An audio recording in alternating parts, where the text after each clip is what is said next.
Haleluya, selamat pagi saudara-saudara jemaat Tuhan yang diberkati Tuhan. Kita jumpa lagi dalam doa pagi.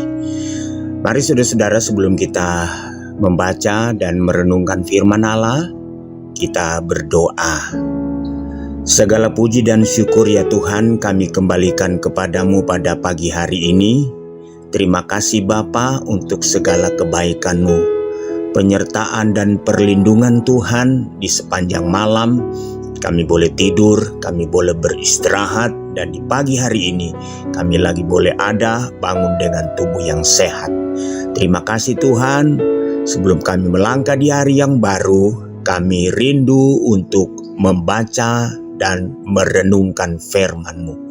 Urapi kami semua Bapa, supaya setiap firman yang kami dengar itu boleh menjadi remah dalam hidup kami. Kami mengucap syukur dalam nama Yesus. Haleluya. Amin. Puji Tuhan. Pagi hari ini saudara-saudara, firman Allah saya ambil dari kitab Kejadian. Kejadian pasalnya yang ke-34. Kemudian kita akan membaca satu ayat di situ, yaitu ayat yang pertama.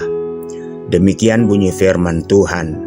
Pada suatu kali pergilah Dina, anak perempuan Lea yang dilahirkannya bagi Yakub, mengunjungi perempuan-perempuan di negeri itu. Puji Tuhan. Saudara, kalau kita melihat di sini kisah selanjutnya dari pembacaan kita ini, yaitu terjadinya pemerkosaan atas Dina, anak satu-satunya perempuan daripada Yakub. Saudara, firman Allah pagi hari ini judulnya yaitu jangan berjalan sendiri, atau bahayanya berjalan seorang diri. Haleluya. Memang saudara-saudara, Alkitab sudah menegaskan bahwa manusia itu tidak baik bila seorang diri. Sebab itu ketika Adam sendiri, Tuhan ciptakan Hawa sebagai pendamping, sebagai teman hidup saudara-saudara. Nah, kisah ini terjadi karena Dina berjalan sendiri. Dia hendak mengunjungi perempuan-perempuan di daerah itu, sementara mereka berada di negeri yang asing. Ya, di negeri yang asing. Tapi karena Dina anak satu-satunya wanita, anak perempuan daripada Yakub, maka dia ingin sekali saudara-saudara memiliki teman, sahabat sesama wanita. Dia tidak tahu bahwa ini sangat berbahaya. Saudara, iblis pun berhasil memperdaya, menipu Hawa ketika Hawa seorang diri. Sehingga Hawa terperdaya, Hawa tertipu, Hawa tersesat pikirannya karena Hawa seorang diri. Akhirnya iblis berhasil menggoda dia. Saudara yang kekasih di dalam Tuhan, tragedi ini terjadi atas Dina. Tentu ada faktor-faktor yang mengakibatkan. Ada kesalahan-kesalahan dari orang-orang di sekitar. Saya mau katakan saudara-saudara, ya, kesalahan-kesalahan yang pertama yaitu dari Yakub.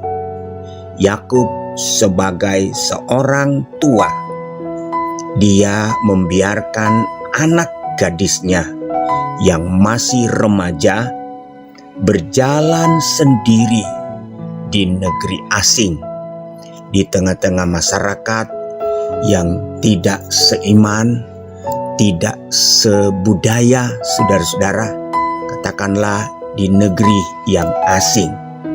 Yang kedua, Dina yang belum mengenal lingkungan, tetapi dia telah berani, saudara-saudara, berjalan seorang diri, ya.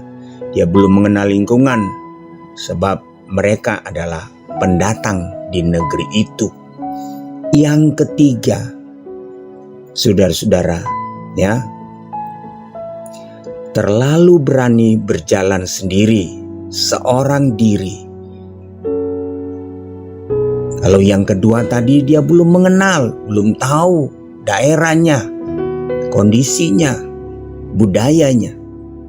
Dia berani berjalan.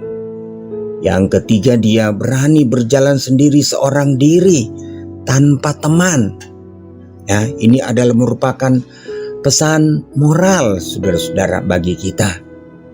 Dan saudara-saudara, pesan rohani yang dapat saya sampaikan pada pagi hari ini secara rohani dalam kehidupan kita mengiring Tuhan ketika kita berjalan sendiri atau mengandalkan pikiran, mengandalkan kekuatan dengan konsep sendiri, dengan pola pikir sendiri, itu sangat berbahaya. Tuhan Yesus sebelum dia naik ke sorga, bahkan sebelum dia mengalami peristiwa salib, dia berbicara tentang satu pribadi, satu oknum yang akan diutusnya ketika dia tidak lagi bersama-sama dengan muridnya.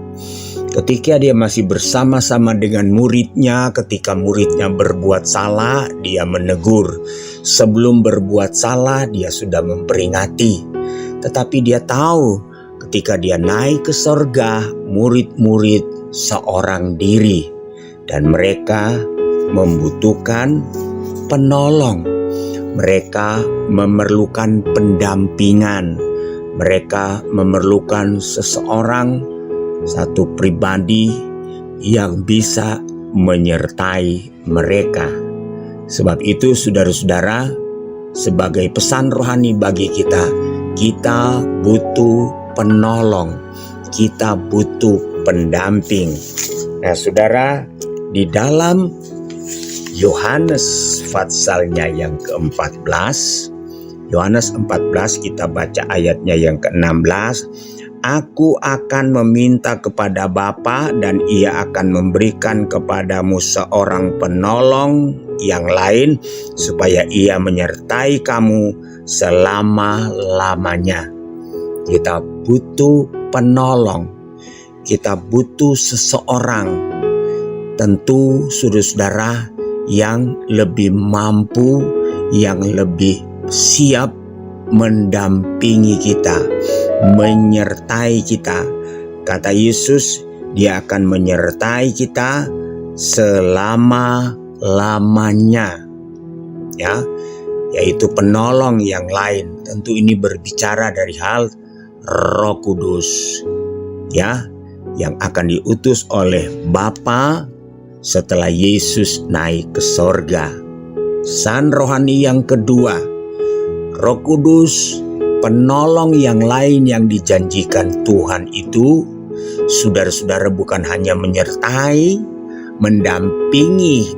Kalau menyertai, mendampingi berarti dari luar. Saudara-saudara, yang kedua, penolong yang akan memimpin, menyertai kita dari dalam. Ya, dari dalam Yohanes pasalnya yang ke-16, kita baca ayat 8 mulai. Dan kalau ia datang, ia ini yaitu penolong tadi, yaitu Roh Kudus, ia akan menginsafkan dunia akan dosa, kebenaran dan penghakiman. Akan dosa karena mereka tetap tidak percaya kepadaku, akan kebenaran karena aku pergi kepada Bapa dan kamu tidak melihat aku lagi. Haleluya. Akan penghakiman karena penguasa dunia ini telah dihukum. Ini memimpin, menyertai kita dari dalam. Dia akan mengingatkan kita ketika kita menghadapi bahaya.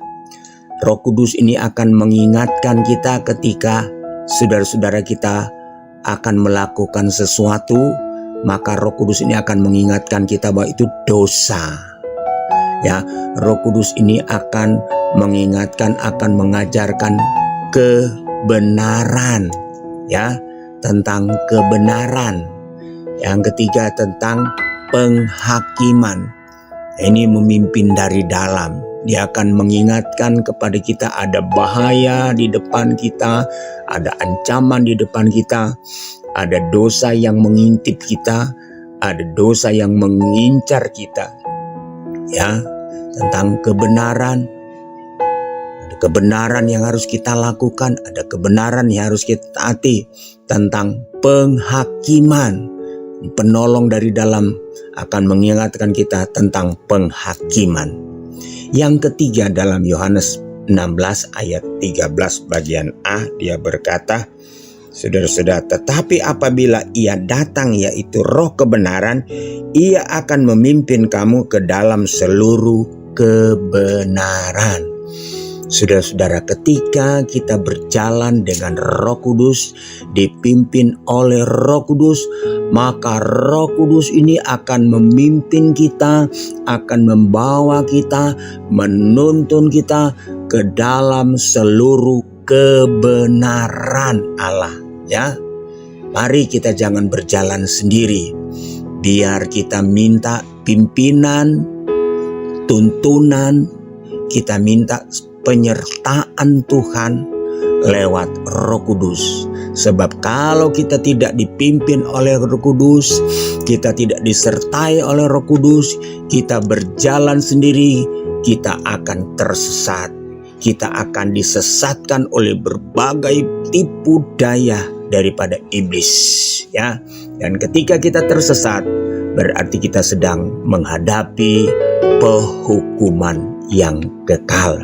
Mari kita jangan mengandalkan kekuatan kita, jangan kita berjalan menurut kemauan dan kehendak kita. Biarlah saudara-saudara, kita minta supaya Tuhan menyertai kita, Tuhan memimpin kita, agar supaya kita selamat di dunia ini dan kita selamat sampai ke akhirat, yaitu kehidupan yang kekal di dalam kerajaan sorga. Tuhan kiranya menolong kita di hari-hari inilah pesan firman Allah buat kita pada pagi hari ini. Yang pertama, saudara-saudara, kita tidak secara lahiriah, kita tidak boleh biarkan anak-anak gadis kita berjalan sendiri, ya. Kita belum mengenal, apalagi pergi mengunjungi wanita-wanita yang tidak seiman, kumpul-kumpul dengan orang yang tidak sealiran, tidak seiman, ya, itu sangat berbahaya, ya, itu sangat berbahaya. Kiranya Roh Kudus menolong kita di hari-hari ini. Tuhan Yesus memberkati buat kita semua. Kita berdoa. Bapa di sorga, terima kasih Tuhan, di pagi hari ini kami boleh kembali mendengarkan firman-Mu.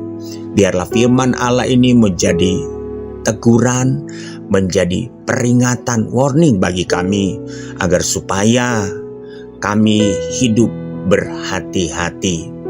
Dan secara rohani Tuhan, biarlah pengiringan kami kepada Tuhan, kami tidak mengandalkan kekuatan dan kemampuan kami, tetapi kami mengandalkan penolong yang Tuhan janjikan, yaitu Roh Kudus. Roh Kudus akan menyertai kami, mendampingi kami, dan akan mengajar kami ke dalam jalan-jalan Tuhan, melakukan kehendak-kehendak Tuhan. Terima kasih Tuhan, berkati kehidupan kami sepanjang hari ini, dan berkati setiap hamba-hamba-Mu, umat-Mu, anak-anak-Mu.